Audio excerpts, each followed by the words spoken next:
Excuse me, baba lang, baba lang. Matawag mo itaas, huwag mo itaas.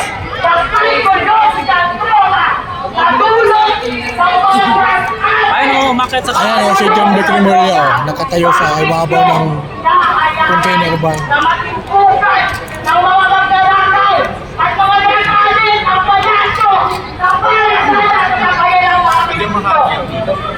Hindi nyo alam ko ang isang tanong sa inyo hanggang kailan kayo susunod sa utos Pwesto na ako, ng isang ating kaibigan.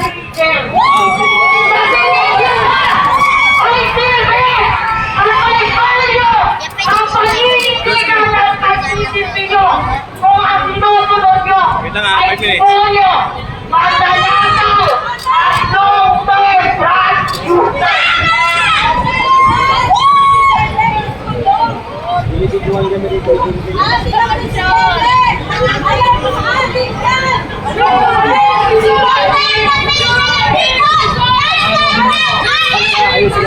May araw din yan, may araw din.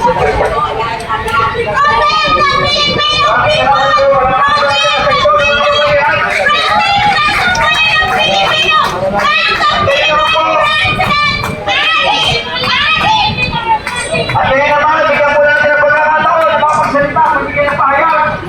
Mula sa ating mga kapatid na hosting, pinatawagan po natin si Professor Zorin Palong. Salamat po natin. Boss, ayan si Rimulya, oh. Ayan. Ayun, nasa taas o.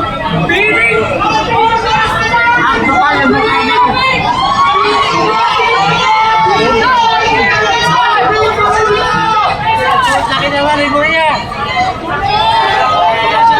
Kasi marami ka bagay. Hindi man ako. Diyan ko lang. Sabi.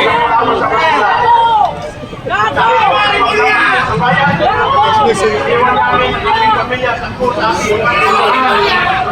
Nandiyan po po para mag-isa. Ang panawagan bumaba na ang presidente. Nakakahiya na po. Internationally, nakakahiya na.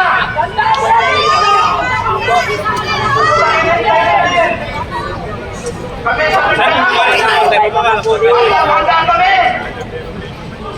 Umikot na kami at tinanong namin ang aming mga kababayan. Yung kinakahiyangan na namin sa kamise. Kung sakali na, hindi ang Pipis naman siya eh. handa kami humiwalay. Ang pipis naman eh. Nag-sign ako sa pipis eh.